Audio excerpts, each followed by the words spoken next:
People are so thankful for those fast-acting police officers and the firefighters. Take a look behind me here. Helping the firefighters from Plymouth this morning were firefighters from Northville Township, Canton, and Livonia. And 24 people were inside the first-floor unit apartments, and there was little time to get out. Plymouth 911. Hi, I'm at Park Manor Apartments, and I believe something's on fire.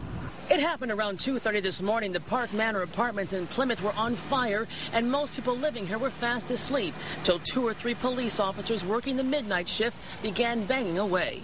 On the windows, on the doors, he banged hard. He was like, "You got to get out, you got to get out." And the building was on fire. I was dead asleep, and the police started banging on the door and screaming, "Get out, get out, get out." They didn't even give me a chance to put on a shirt. They drugged me out of there. They were very good. The police were excellent. I was next door to where it started, so I'd have probably burned up if it wasn't for them. We know 2 of those officers trying desperately to rush people to safety were Plymouth veteran cop Thomas Koval and rookie Alex Fox. Their sergeant talks about one man they had to rescue through a window. They put something, I believe a blanket, down on the ground. They had him put on a pair of shoes, and they had to actually pull him out of the window. By the time they got the guy out, the smoke had enveloped them all, and they actually had to feel their way along the side of the building, just pulling the guy with them.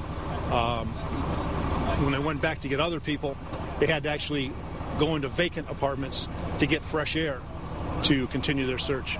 At this point, firefighters believe the blaze started in Park Manor apartment number 2. That's where the first 911 call came from. Plymouth 911.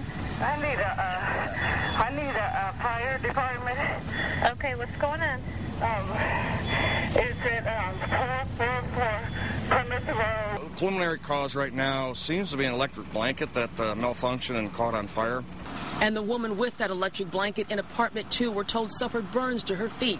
And because of the extreme cold, the fight to put out the fire was unusually challenging. Well, the big problems we're having is icing, slip and falls, hose lines freezing. And firefighters are still here on the scene putting out some hot spots. And we're told, thankfully, that no firefighters were seriously injured in those slip and falls, and there were many of them this morning. And if you would like to help the victims of this fire, the Salvation Army and the Red Cross could certainly use some cash donations. You can go to our website, and we will certainly have a link there for you. But again, we also want to tell you that Plymouth Road between Haggerty and Mill Street is going to be closed. It's still closed right now. It's been closed since about 2:30 this morning. It's going to continue to be closed, we're told, for at least the next few hours. Again, that's Plymouth Road between Haggerty and Mill Street in Plymouth. Reporting live in Plymouth, Kimberly Craig, Channel 7 Action News.